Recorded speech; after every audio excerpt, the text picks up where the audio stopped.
창세기 2장 15절 한 절 봉독해 올리겠습니다. 여호와 하나님이 그 사람을 이끌어 에덴 동산에 두사 그것을 다스리며 지키게 하시고. 창세기는 모든 것의 시작과 근원에 대해서 밝혀주는 성경이라고 말씀드렸습니다.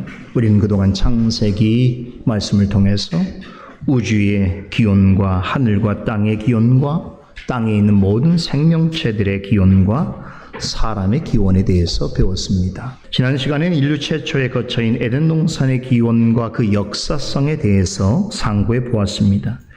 창세기 2장 8절에 따르면 하나님은 에덴의 동쪽 지역 어딘가에 한 동산을 만드시고 그곳에 당신의 형상대로 지으신 첫 번째 사람이자 모든 인류의 조상인 아담을 두셨습니다. 지난주에 에덴이라는 말은 히브리어로 기쁨, 행복, 즐거움을 뜻하며 동산이라는 말은 히브리어로 울타리를 친 곳이라고 하는 의미를 지닌다고 했습니다. 즉 에덴의 동산이란 여섯째 날 마지막 순간에 존귀하게 지음받은 사람으로 하여금 모든 창조 사역을 완성하신 일곱째 날에 주시겠다고 약속하신 하나님의 안식에 들어가서 참된 안식을 누릴 수 있도록, 또 그것이 사람에게 있어서 진정한 기쁨이요 행복이라는 것을 알게 하시기 위하여 하나님께서 직접 조성하신 장소입니다. 하나님은 이곳에서 당신의 형상대로 만드신 사람과 만나주시고 교제하셨을 뿐만 아니라 그들로 하여금 찬송과 예배를 받으시기를 기뻐하셨습니다.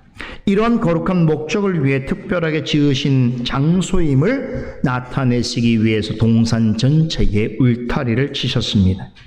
그렇게 이곳을 세상 바깥과는 구별된 곳으로 삼으셨습니다. 에덴 동산에 관한 이런 설명은 이곳이 성경에서 가장 거룩한 곳이라고 소개되고 있는 성막과 성전을 예표하고 있음을 말해주고 있습니다. 지난주 강설 시간에 에덴 동산은 하나님을 섬기고 예배하는 장소이며 나아가 장차 예수 그리스도에 의해서 성취될 과 성전의 모형으로서의 기능을 가진다라고 하는 말씀을 드렸습니다. 이 부분은 하나님의 구속 역사를 이해하는 데 있어서 너무나 대단히 중요합니다. 그래서 오늘 저는 강설 전반부를 통해서 이 점에 대하여 집중해서 여러분들에게 설명드리려고 합니다. 구약 성경에서는 하나님이 임재하여 거하시는 장소를 가리켜 성소다, 즉 거룩한 곳이라고 부릅니다. 그렇다면 구약시대에 하나님이 임재하여 거하시는 대표적인 거룩한 곳은 어디일까요? 바로 성막과 성전입니다. 앞에서 에덴 동산은 하나님이 사람과의 특별한 만남과 교제를 위해서 특별한 목적에서 만들어진 장소라는 의미에서 울타리를 친 동산이었다라고 하는 점을 강조해서 말씀을 드렸는데요. 울타리를 쳤다는 것은 이곳은 바깥 세상과 거룩하게 구별하셨다라고 하는 의미입니다. 7일 가운데 일곱째 날을 구별하여 거룩하게 하신 것 같이 땅에 있는 모든 곳 중에서 에덴 동산을 특별한 목적에서 구별된 장소로 삼으셨습니다. 창세기 2장 8절을 다시 한번 봅니다. 여호와 하나님이 동방의 에덴에 동산을 창설하시고 그 지으신 사람을 거기 두셨다라고 합니다. 하나님은 계시지 않는 것이 없지요. 하나님은 무소부재하신 분이십니다. 그럼에도 불구하고 사람을 위하여 에덴의 동쪽에 한 동산을 만드시고 그곳에 사람을 이끄시고 그곳에 친히 임재하셨습니다. 창세기 3장 8절에서도 이와 비슷한 표현이 나오는데요. 그들이 날이 서늘할 때에 동산에 거느시는 여호와 하나님의 음성을 듣고라고 합니다. 하나님이 동산에 거니셨다라고 하는 것은 사람처럼 동산에 직접 산책하셨다라고 하는 뜻이 아니겠지요. 이것은 에덴 동산은 하나님이 특별하게 임재하여 거하시는 장소였다는 것을 뜻합니다. 한 가지 흥미로운 점은 창세기 3장 8절에서 에덴 동산을 거니시는 하나님으로 묘사한 이 히브리어 동사 히트 할렉이라고 하는 단어는 하나님께서 성막과 성전에 계신다라고 할 때 표현할 때 동일하게 사용된 단어입니다. 예를 들면 사무엘하 7장 6절에서는 하나님께서 여호와의 궤를 다윗성에 안치한 다윗에게 장차 하나님의 집을 세워주시겠다라고 하는 메시아 언약을 전하시면서 이렇게 말씀하십니다. 자신을 가리켜 내가 이스라엘 자손을 애굽에서 인도하여 내던 날부터 오늘까지 집에 살지 아니하고 장막과 성막 안에 다녔나니라고 말씀하십니다. 하나님께서는 장막과 성막 가운데 다니셨다라고 스스로 말씀하십니다. 여기서 다녔다라고 하는 말은 창세기 3장 8절에 거닐다라고 하는 히브리어 동사와 동일합니다. 그러니까 하나님이 에덴 동산에서 거니셨다는 것과 성막에서 다니셨다라고 하는 말은 같은 뜻인 것입니다. 에덴 동산과 성전은 모두 하나님이 특별한 목적을 위해 임자여 거하시는 거룩한 장소였음을 말해줍니다. 에덴 동산이 앞으로 나타날 성막과 성전의 그림자였다는 것을 알려주는 예는 더 있습니다. 에덴 동산의 지형적인 특징도 이 사실을 말해줍니다. 에덴 동산은 울타리가 쳐져 있었고 출입구는 하나였습니다. 유일한 출입문은 동쪽에 있었습니다. 에덴 동산이 울타리에 둘러싸여 있듯이 성막 또한 울타리가 있었습니다. 민수기서에 보면 성막은 대략 5규빗 정도의 크기, 지금으로 환산하면 한 약 2.25m 정도 되는데요. 이 크기의 60개의 높기둥을 세우고 흰색 세마포 천으로 성막 전체를 빙 둘렀습니다. 그러니까 이 성막 전체를 두른 세마포 천은 성막의 울타리였던 것입니다. 그런데 두 곳 모두 출입할 수 있는 문은 하나였습니다. 둘 다 출입구는 동쪽으로 나 있었습니다. 이처럼 에덴 동산과 성막은 매우 닮은 꼴입니다. 에덴 동산의 위치도 그렇고 에덴 동산과 성막과 성전의 문은 모두 동쪽에 있습니다. 에덴 동산의 위치는 그렇다고 치고 하나님은 왜 에덴 동산과 성막과 성전의 문이 동일하게 동쪽으로 향하게 하셨을까요? 거기다가 왜 이 세 곳의 문은 하나만 만드셨을까요? 이것은 결코 우연한 일이 아닙니다. 여기에는 하나님의 깊은 지혜와 의도가 반영되어 있습니다. 여기서 동쪽은 단지 태양이 떠오르는 곳만을 의미하지 않습니다. 어둠 속에서 밝게 비치는 참 소망을 상징합니다. 하나밖에 없는 문 역시 참된 구원에 이르게 하는 유일한 분을 상징하고 있습니다. 누구일까요? 예수 그리스도입니다. 에덴 동산과 성막과 성전의 문이 유일하게 하나이며 모두가 동쪽으로 나 있는 것은 우리의 참되고 유일한 소망이자 참된 구원의 문이 되시는 예수 그리스도를 예표하는 상징입니다. 우리는 이 사실을 과거 이스라엘 백성들이 광야에서 성막을 중심으로 진을 치고 행군을 한 모습에서도 확인해 볼 수 있습니다. 하나님은 이스라엘이 진영을 갖출 때에 진영 중심에 성막을 위치하게 하셨습니다. 그리고 가장 동쪽에 유다 지파를 배치하셨습니다. 그리고 이스라엘 진영이 하나님의 명령을 따라서 행진할 때에는 맨 앞에 언약궤를 세우신 후에 바로 다음으로 모든 지파를 대신하여 동쪽에 위치해 있던 유다 지파를 앞장 세우셨습니다. 바로 이러한 형태는 메시아 되시는 예수님이 유다 지파를 통해서 이 땅에 오실 것이며 이분을 구주로 믿고 따르는 자들은 구원을 얻게 될 것이라는 사실을 예표해 주고 있습니다. 이렇게 에덴 동산이 에덴의 동쪽에 위치한 일이나 에덴 동산과 성막과 성전의 문이 유일하게 하나이면서 동쪽으로 나 있었던 것은 놀라운 진리 안에서의 일치를 보입니다. 이것은 모두가 예수 그리스도의 부속과 밀접하게 관련되어 있습니다. 에덴 동산과 성막과 성전이 지닌 또 한 가지 공통점이 있습니다. 동쪽으로 나 있는 출입문을 천사들 곧 그룹이 지키고 있었다는 점입니다. 하나님은 에덴 동산을 만드시고 동쪽 문을 통해서 아담을 이끌어 오셨습니다. 아담이 에덴 동산 바깥으로 나가려면 동산의 유일한 동쪽 문을 통과했어야 하는데 타락 전에는 동산 안에만 머물러 있었습니다. 하지만 범죄하자 쫓겨났습니다. 에덴 동산에 유일하게 나 있는 동쪽 문으로 아담과 하와는 쫓겨났습니다. 그러자 하나님께서는 그룹들을 동원하여 동산의 유일한 출입구를 막으셨습니다.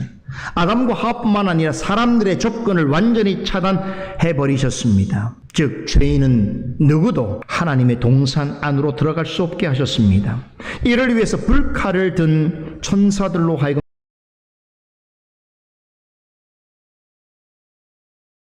동산의 유일한 출입문을 지키게 하셨습니다. 성막에도 이와 비슷한 양상이 드러납니다. 에덴 동산과 마찬가지로 성막 안으로 사람이 함부로 들어갈 수 없게 하셨습니다. 말씀드린 대로 성막으로 들어가는 문도 단 하나밖에 없습니다. 동쪽 문입니다. 이 문을 통해서 안쪽으로 들어가면 넓은 뜰이 나옵니다. 뜰 앞쪽에 제물을 태우는 번제단이 있고 번제단 뒤에는 물이 가득 차 있는 물두멍이 있습니다. 제사장은 성막으로 들어가기 전에 번제단에 제물을 바치기 전에 반드시 이곳에서 손과 발을 씻어야 했습니다. 두 건 모두 그리스도에 의해서 완성된 속죄를 상징합니다. 아무튼 번제단과 물두멍을 지나서 조금 안쪽으로 더 들어가게 되면 암실처럼 되어 있는 두 개의 방을 만나게 됩니다. 들어가는 방향에서 바깥 방을 성소라고 하고 깊은 안쪽에 위치한 방을 지성소라고 합니다.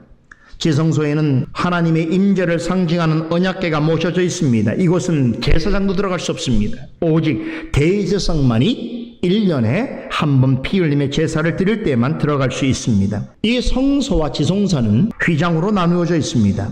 가림막 역할을 하는 일종의 커튼과 같은 휘장이 두 방 사이에 쳐져 있습니다. 대제사장이 지성소로 들어가려면 이 휘장을 제치고 들어가야 하는데 놀랍게도 이 휘장 표면에는 천사 그룹들이 청색, 자색, 홍색 실로 정교하게 수놓아져 있었습니다. 지성소는 최고로 거룩한 곳으로 바깥에서는 절대로 보이지 않도록 사방이 휘장으로 가려져 있습니다. 여기에는 하나님의 언약궤만이 놓여져 있습니다. 최고로 존엄하고 거룩한 이곳으로 나아가는 길을 휘장에 새겨져 있는 그룹들이 마치 시대처럼 지키고 있는 모양새를 하고 있습니다. 지성소 안에 있는 언약궤에도 천사들의 형상이 있습니다. 언약궤는 순금으로 만들어진 속죄소라고 하는 것으로 덮여 있는데 우리 죄를 속하여 주시는 곳이라고 하는 의미에서 속죄소라고 부르기도 하고 하나님의 은혜가 임하는 자리라고 하는 뜻으로 쉬운 자라고 부르기도 합니다. 이곳에 하나님이 직접 임재하십니다. 언약궤의 덮개 윗면에 두 천사가 날개를 높이 들고 고개를 숙인 채 서로 마주보고 있는 모습을 하고 있습니다. 천사 둘이 지극히 어미로우시고 거룩하신 하나님을 경배하고 받들어 모시고 있는 듯한 포즈를 취하고 있습니다. 이렇게 성막 안에 가장 거룩한 곳인 성소와 지성소 곳곳에 천사 그룹의 형상이 있습니다. 이것은 마치 성소와 지성소는 천사들이 지키고 있는 모습과 비슷합니다. 이 광경은 에덴 동산의 출입구를 그룹들이 지키고 있는 것과 매우 유사합니다. 그런데 원래 에덴 동산은 아담이 지켜야 하는 장소였습니다. 에덴 동산을 지키는 아담에게 주어졌습니다. 아담은 에덴 동산의 제사장 같은 존재였습니다. 하지만 아담이 타락한 후에 이 직분을 잃어버리고 말았습니다. 타락과 함께 재상적인 신분과 특권을 상실한 아담을 대신하여 하나님께서는 천사들이 거룩한 성전 같은 에덴 동산을 지키게 하셨습니다. 이 원리를 성막에도 그대로 적용하셨습니다.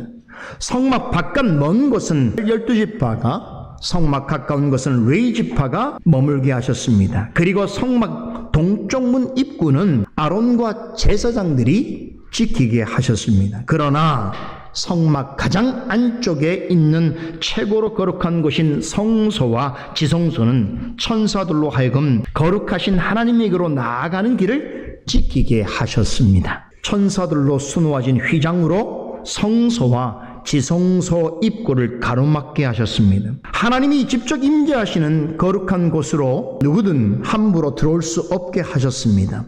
이곳의 출입은 오직 제사장과 대제사장에게만 허용되었습니다. 그러나 그렇다고 해서 그들이 아무 때나 들어갈 수 없었습니다. 속죄와 관련된 제사를 행할 때에만 허락하셨습니다.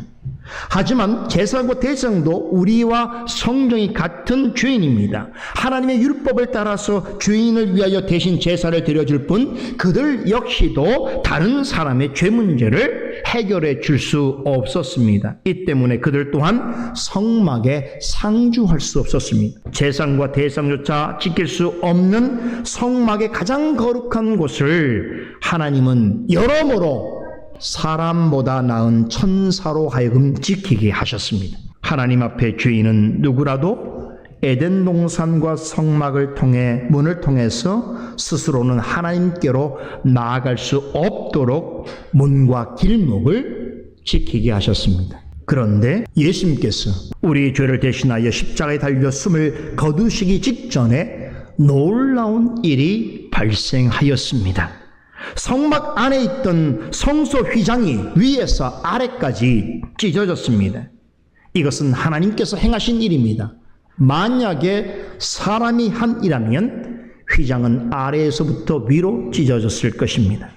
히브리서 10장 20절에 따르면 성소 휘장은 성육하신 예수 그리스도의 육체를 가리킵니다. 십자가에 달리신 예수님의 육체가 우리를 위하여 죽음을 맞이하는 순간 성소의 휘장이 위로부터 아래까지 찢어짐으로써 비로소 죄인이 하나님께로 나아갈 수 있는 길이 활짝 열렸습니다. 이 놀라운 사실을 히브리서 기자는 이렇게 감탄조로 선포합니다. 히브리서 10장 19절로 20절 말씀에 그러므로 형제들아 우리가 예수의 피를 힘입어 성소에 들어갈 담력을 얻었나니 그 길은 우리를 위하여 휘장 가운데로 열어놓으신 새롭고 산 길이요 휘장은 곧 저의 육체니라 라고 선포합니다. 범죄한 아담은 다시 동산으로 들어갈 수 없었습니다. 칼을 지니고 있는 천사들이 동산의 유일한 출입구인 동쪽 문을 막고 있었기 때문입니다. 그런데 둘째 아담이자 마지막 아담이신 예수님께서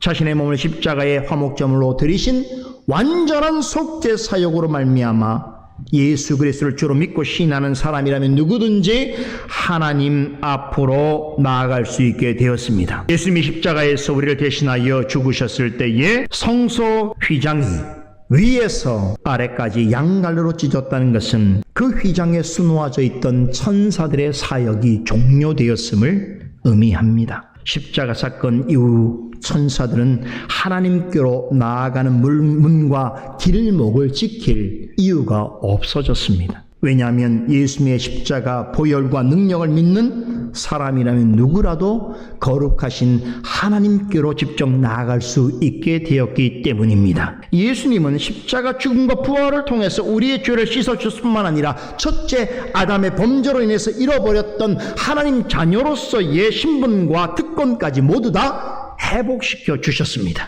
그렇기 때문에 우리는 더는 에덴 동산으로 돌아갈 이유가 없는 것입니다. 과거 이스라엘에 있었던 성막과 성전을 찾을 필요가 없어진 것입니다. 참된 성전이신 예수 그리스도를 믿고 의지하는 사람은 누구든지 거룩하신 하나님께로 나아갈 수 있습니다.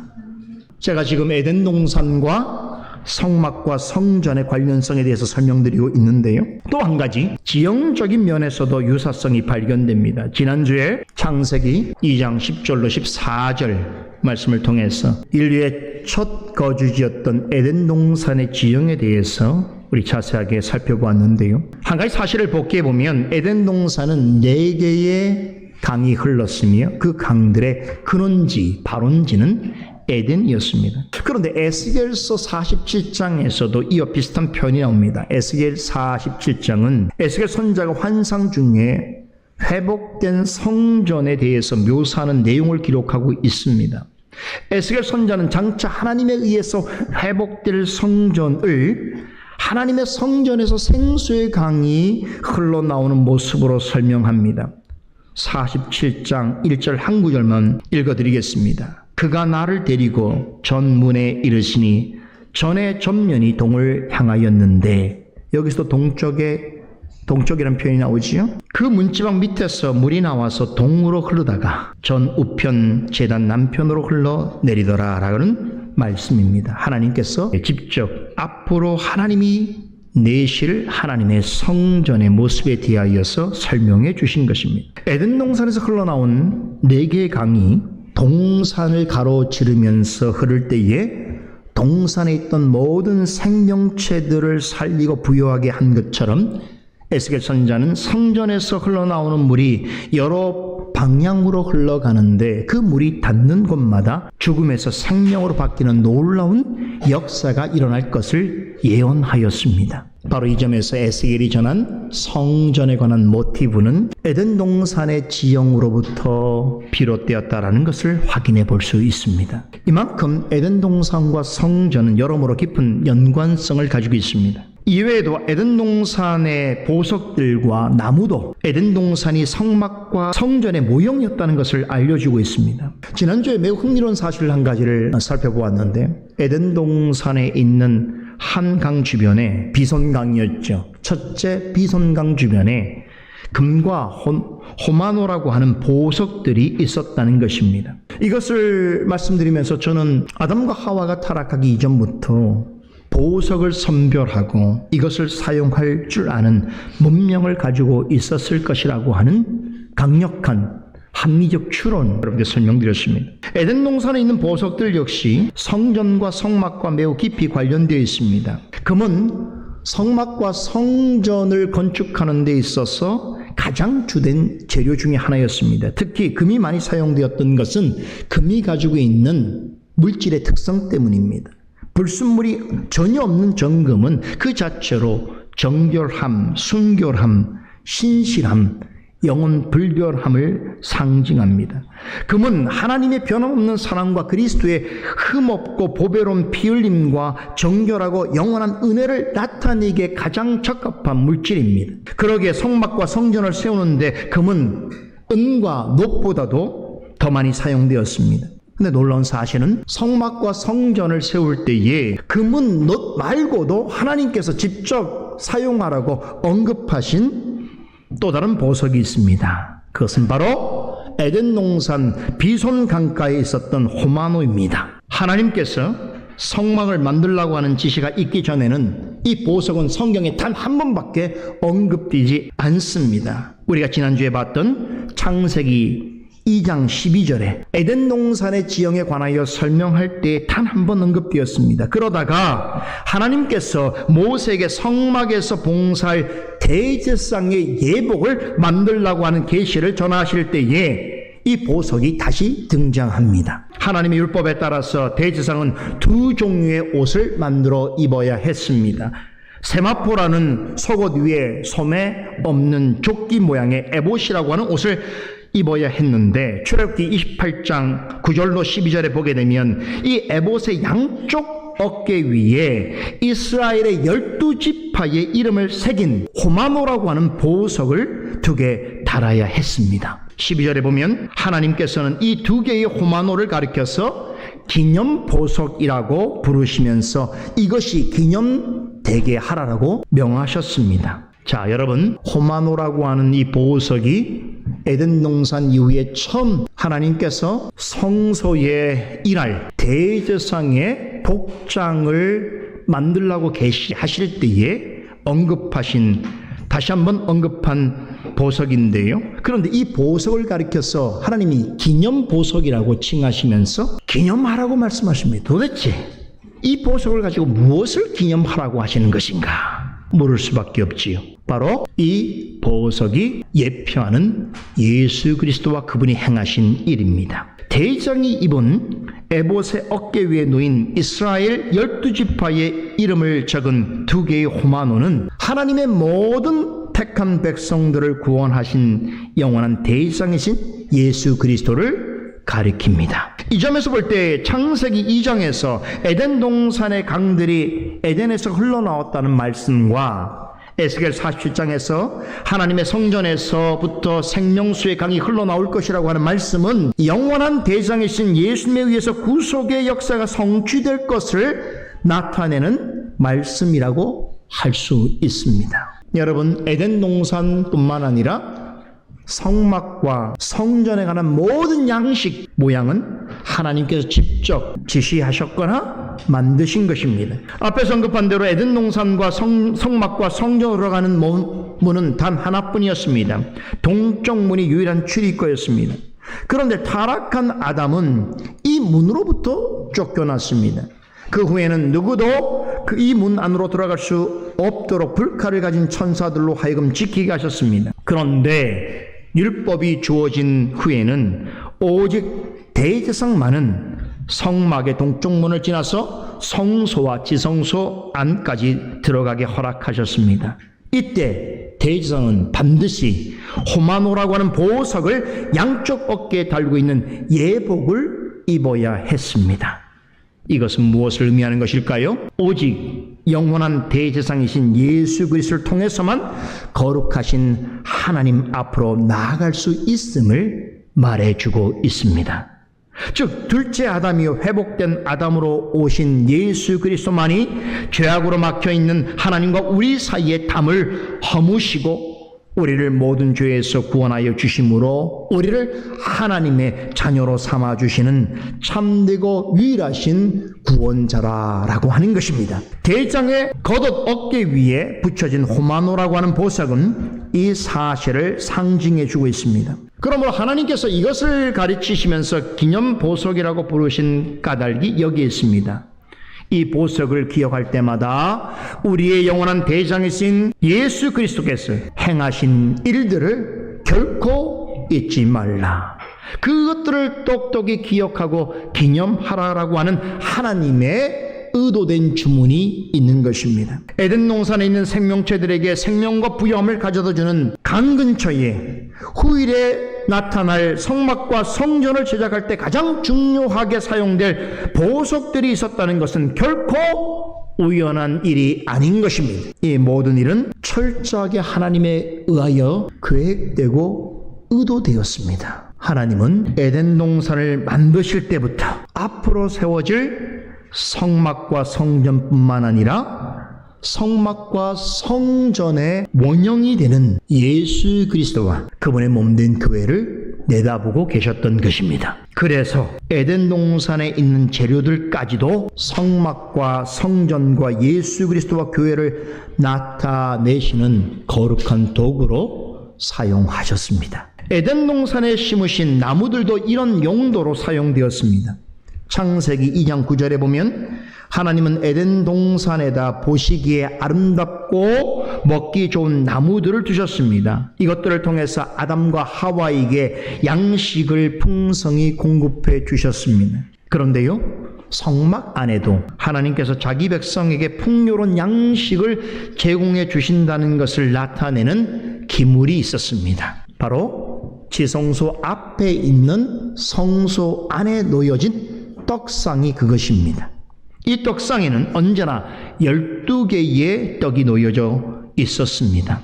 12이라고 하는 숫자는 좁게는 이스라엘 지파를 나타내고 넓게는 하나님의 택한 백성 전체를 가리킵니다. 성소 안에 놓여있는 떡상은 하나님께서는 당신의 백성들에게 언제나 일용할 양식을 주시며 그들의 생명을 지키시고 보호하시는 분이시라는 것을 나타냅니다. 이 떡상은 아담과 하와에게 언제나 풍요로운 양식을 제공하기에 부족함이 없던 에덴 동산의 아름답고 먹기 좋은 나무들을 상기시켜 줍니다. 성소 안에는 나무로 만들어진 또 하나의 기물이 있었습니다.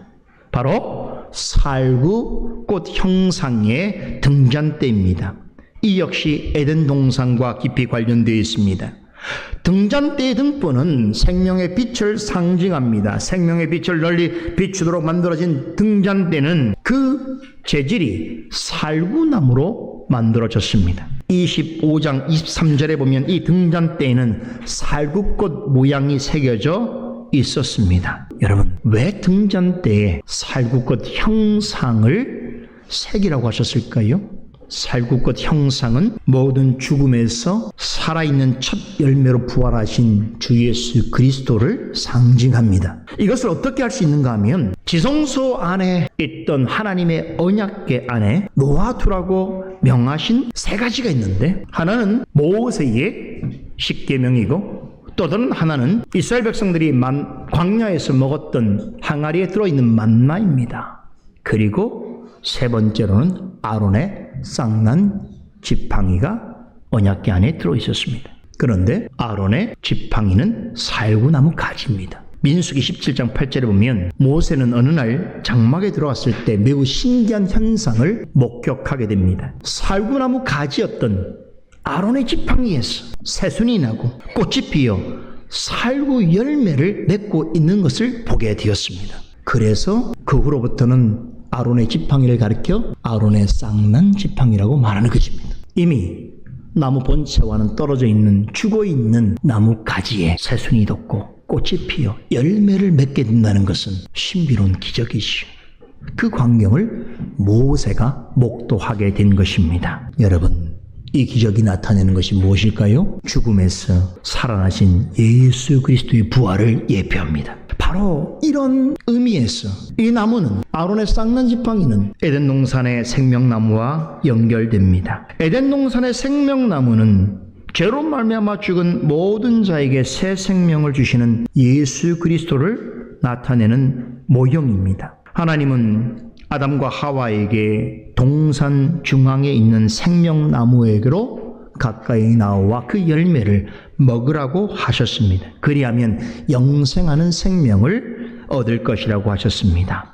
이 말씀은 아주 중요한 복음을 내포하고 있습니다. 예수님께서는 우리에게 영원한 생명을 주시는 참되고 유일한 생명나무이십니다. 그러므로 영생하는 생명을 얻고자 한다면 예수 그리스도에게로 나와야 하는 것입니다.